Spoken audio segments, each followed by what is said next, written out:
Hello, this is a video about just going overview of some of the models. We're going into chapter number 2 if you got the Google Drive, and then we're going to go not into the exercises but the featured models. And this one I'm going to show the Quezon, I can't pronounce it very well, project. It's a Harvard case study, really, and it's a coal plant with some capacity charges, energy charges, and other things. It's actually, the lesson from the case study should be a comparison, just benchmarking, because the cost of the project of $2,000 per kW was nuts at the time. They of course made it about some strategy crap. This one's a little different than the others. In this one, I made this model just before I really discovered this ability to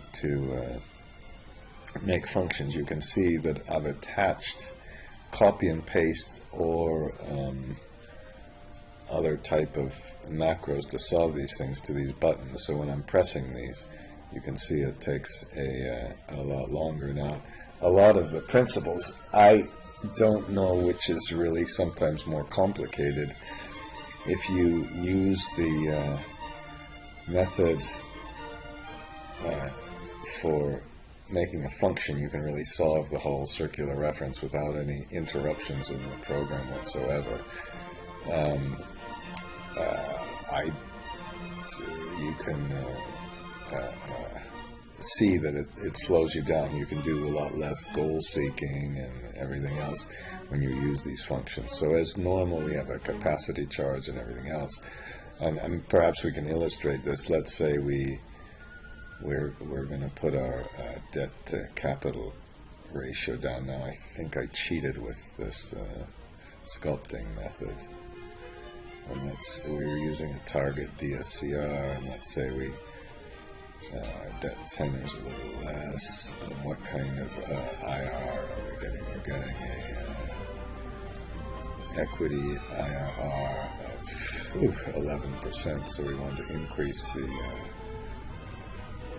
this one. Now, if we did this by hand, I'm not going to even try to do this.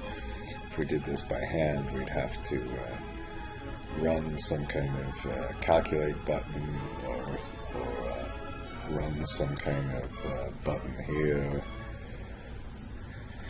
Okay, that's what these circular reference buttons do. I think they're just they're giving me the willies nowadays. Okay, this also, I think this one had some bond financing in, or a potential for bond financing, and some of the standard kind of thing, which is what happens to the value of the project over time as you take risks away from the project, a tornado diagram, a whole scenario analysis using the index and a scenario number, and in this case, instead of using a data table, that's a good little thing to look at. Instead of using a data table, there's a little macro that you can see. And this macro, how long is it? It's not very long, and you can do the whole thing without a data table, which can slow you down. Okay, and then of course splitting out the operating assumptions, putting some assumptions in. In this case, we had different capacity factors, I suppose. I don't know really why.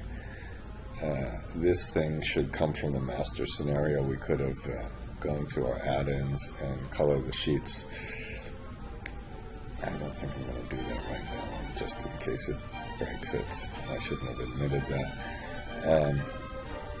And then we have some of our financing assumptions, and in this model, if you want to see how to incorporate some of the bond financing, of course you can read that in the book, and then operating analysis in a separate sheet, this is kind of when I was starting to put all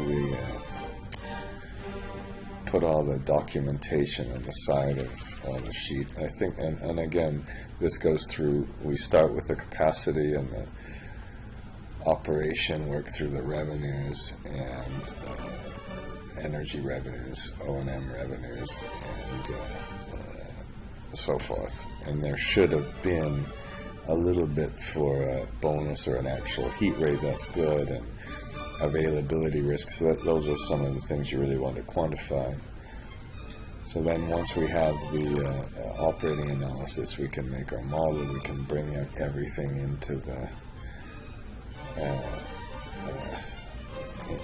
the model, and we do some debt sizing initially. After we've done some debt sizing, we see how much we're going to borrow, and then we have a separate bond account. And if you issue bonds, you have to have a separate little cash account somewhere to address that. And here are the different methods. This is probably a little more difficult than you have to do. Now, if you want to really get into these methods, you can go to the, and it's got an MRA account. And let's look at the waterfall. If you want to get into the methods, you can go on to the exercises. That's what I'd really recommend you do, rather than working through some of this. I hope we can find some min-max things. Here's some min-max. 2, 3, 4, okay. That's really the style of the waterfall. Is a little bit repetitive if you've seen some of the others. And then you can make your annual, and it all starts looking a little bit the same.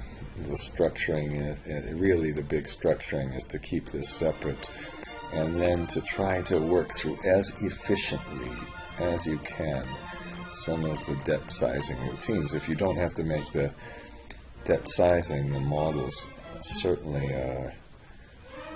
are much easier. So that's really our little example. I don't know. You can see that by, oh, great. Oh, shit.